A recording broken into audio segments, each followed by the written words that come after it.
ও মা, আজকেও তুমি সজনে ডাঁটা রান্না করবা? এত সজনের ডাঁটা তুমি কোথা থেকে পেলা? আরে সজনের ডাঁটা সবাই দিয়ে যাচ্ছে, যে খাবো না কেন? সজনের ডাঁটাই জানিস কত উপকার।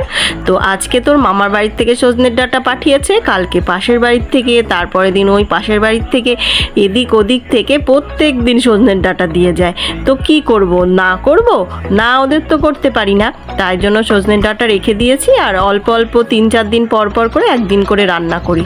তো আজকে আমি বানাবো সজনের ডাঁটা ভাপা। এই তো সজনের ডাঁটা খাওয়ার সময়, আর কয়দিন চলে গেলে আর সজনের ডাঁটা পাবো না।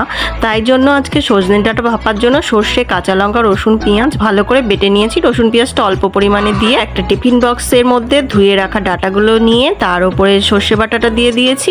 তারপরে জিরের গুঁড়ো আর লঙ্কার গুঁড়ো, হলুদ, নুন সব কিছু একটা বাটিতে গুলিয়ে সর্ষে বাটার উপর দিয়ে কাঁচা লঙ্কা, সর্ষের তেল দিয়ে ভাপিয়ে নিয়েছি। রেডি আমার সজনের ডাঁটা ভাপা। তো দেখো কি সুন্দর নরম হয়েছে, আর খেতে কিন্তু দারুণ।